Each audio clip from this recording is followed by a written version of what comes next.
جس چیز سے انسان بلند ہوتا ہے اللہ کے قریب ہوتا ہے، ہاں اللہ کو پاتا ہے، اور اتنی منزلیں اس کو ملتی ہیں، شیطان اس سے اسی زور کے ساتھ اس کے پیچھے ہوتا ہے، ورغلاتا ہے، تھوٹس ڈالتا ہے، وہ پورا زور لگاتا ہے کہ یہ عمل کس طرح سے میں نے کرنے نہیں دینا، کچھ ہو جائے یاد رکھنا، پورے غول اپنے چھوڑ دے تو اس آدمی کے پیچھے۔ لیکن جب انسان بچتا کیسے، کر کیسے جاتا ہے اس عمل کو، یہ بھی نقطہ بتا دوں آپ کو۔ جب اتنا زبردست دشمن چل رہا ہے بھائی، ایک تو بات ہے نا، جب دشمن ہم لڑتے ہیں تو ڈھال تو ہوتی ہے، پرانا ڈھال ہوتی ہے نا بچنے کے لیے، تو اللہ پاک نے اس کی بھی ڈھال بھی تو دی ہے نا انسان کو، کہ اتنی دشمنی کے باوجود بھی اور مشکلات کے باوجود بھی انسان کہتا ہے نہیں یار یہ میں نے عمل کرنا ہی کرنا ہے جو کچھ ہوئے۔ تو کیا چیز بچاتی ہے اس کو؟ ہمت، نیت، کرج، مرد کہہ اللہ پاک نے اس کو کہ واقعی جناب جوان آدمی اللہ تعالیٰ قیامت میں کہے گا اس نے اتنے بڑے دشمنوں کو ڈیفیٹ دی اور ایک چیز سے، وہ کیا چیز تھی؟ ہمت نہیں آ رہی اس نے کہا دیکھی جائے گی جو کچھ بھی ہے، وہ کہہ رہا ہے یار کیا کر رہا ہے یہ مت کر، یہ ہو جائے گا وہ ہو جائے گا فلاں ہو جائے گا، اتنا ڈرا دیتا ہے آدمی کو، اتنا ڈرا دیتا ہے کہ وہ آدمی سمجھ کرتا بھاگتا ہی نہیں، چلتا ہی نہیں۔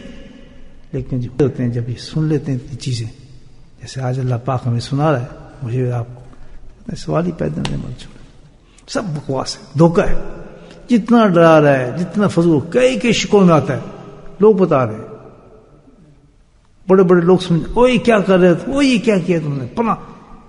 شیطان تو ہر شکلوں میں آتا ہے، لیکن شیطان کو سمجھنے کا کہ یہ آدمی سچ بتا رہا ہے مجھے غلط بتا رہا ہے، وہ کیا ہے؟ قرآن اور حدیث سے ایک نشان بتایا۔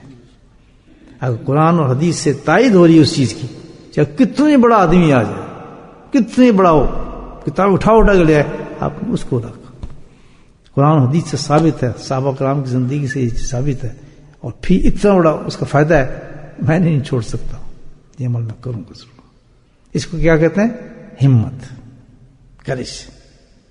یہ آئے گا امتحان، اس عمل میں آتا ہے امتحان، نکل جائیں گے۔ ہیں کیا چیز بتائی اس کے لیے میں نے؟ بات نہیں سننی کسی کی، جو اس کے خلاف بات کرے وہ کون ہے؟ شیطان کا حزب الشیطان ہے، وہ شیطان کا ٹول ہے جو ہے نا، وہ دھڑکا رہا ہے انسان کو۔ روک لو دوستو، موت قریب در قریب آ رہی ہے، چلتے پھرتے لوگ اڑ رہے ہیں، غائب ہو رہے ہیں، یاد رکھ لیں۔ اب سستی نہیں کرنی چاہیے، اس عمل کو پکڑ لو، بہت فائدے کی چیز ہے، بہت فائدے کی چیز ہے۔ کیا عمل ہے بھائی بتا دوں آپ؟ ہاں قرآن بڑا پر ایسے وَاذْكُرُوا اللَّهَ كَثِيرًا لَعَلَّكُمْ تُفْلِحُونَ، یہ اللہ نے کہا ہے، کثرت ذکر اللہ کا کرو، کثرت تفلحون فرمایا ہے، گارنٹی دے رہا ہے اللہ پاک۔ کون دے رہا ہے؟ اور روک کون رہا ہے؟ بات کس کی مانیں گے؟ اللہ تو کہہ رہا ہے کثرت ذکر کرو، اور شیطان کی خبر مت کرنا، ضرورت ہی کوئی نہیں اس کی، وہ فائدہ ہی کچھ نہیں اس کا، اور یہ تو بالکل بیکار ہے۔